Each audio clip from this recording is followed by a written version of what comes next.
राहुल गांधी ने गलत कहा है या गलत बोला है या गलत डॉक्यूमेंटेशन दिया है या गलत पेपर शो किया, तो इलेक्शन कमीशन खामोश क्यों है? एफआईआर करे उसके ऊपर, चार्जशीट दाखिल करे कि भाई आप गलत डेटा पेश करें। उन्होंने, राहुल गांधी ने एक सवाल और उठाया कि इलेक्शन कमीशन मुझे डाटा क्यों नहीं दे रही है, जब डिजिटल वर्ल्ड है, क्लाउड में पूरी डाटा को हम लोग सेव कर सकते हैं, रख सकते हैं, तो इतना जल्दी डिलीट कैसे हो जा रहा है, इरेज कैसे हो रहा है? ये एक सवालिया निशान है। सबसे ज्यादा जो अहम बात है, इलेक्शन कमीशन एक ऑटोनोमस बॉडी है और उसको किसी भी सरकार के मातहत होकर काम नहीं करनी चाहिए।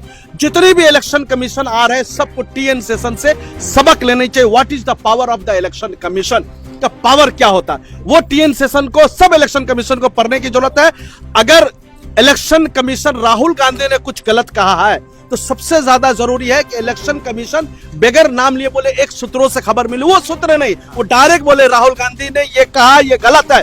उसमें मीडिया के लोग क्यों आ रहे हैं या बीजेपी के लोग क्यों आ रहे हैं, ये दोनों मिलकर के सेफ साइड क्यों कर रहे हैं, ये एक सवालिया निशान है। तो 60 लाख जाली वोटरों से बना चुना हुआ प्रधानमंत्री वो लीगल होगा या जाली होगा या चोरी का वोट होगा, ये एक सवालिया निशान है। राहुल गांधी ने तो पूरा एक असेंबली का एक्सरसाइज करके बता दिया और सबको बैठा दिया कि मोदी जी चोरी हुई किए हुए वोटों से चुने हुए प्रधानमंत्री। और यहाँ के शुभेंदु अधिकारी वक्त से पहले बोल दे रहा है कि समझिए 70-80 लाख जो है बंगाल का भी वोटर काटा जाएगा। तो ये figure, facts and figure, number कौन दे रहा है? ये इलेक्शन कमीशन है। तो एक चीज बात समझ में आती है, बीजेपी के दफ्तर से इलेक्शन कमीशन को आदेश मिलता है, फिर वही जाकर प्रैक्टिकल करते। अगर वो गलत है तो इलेक्शन कमीशन उसके साथ बैठ करके सेम एक्सरसाइज करके बता रहे हैं कि आप झूठ बोल रहे हैं, आप झूठे हैं, आप झूठे। ये तो कर नहीं रहा, चोरी तो हुई है जैसा कि राहुल गांधी ने पेश किया।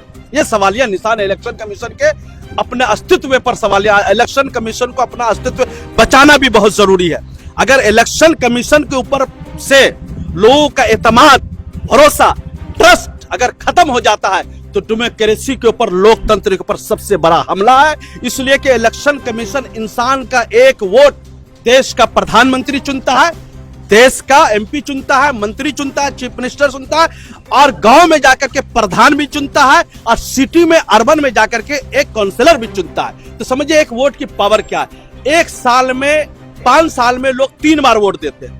एक बार प्रधानमंत्री के लिए बनने के लिए एमपी को सिलेक्शन करते, दूसरी बार अपने स्टेट की सरकार को करते, तीसरी मरतबा जो सिलेक्शन देते वो लोकल बॉडी का, पंचायत का इलेक्शन हो गया या कारपोरेशन का इलेक्शन हो गया। 5 साल में 3 बार एक इंसान वोट देता। अगर तीनों बार अगर चोरी होता रहा तो देश की उन्नति कैसे होगी? ये एक सवालिया निशान है।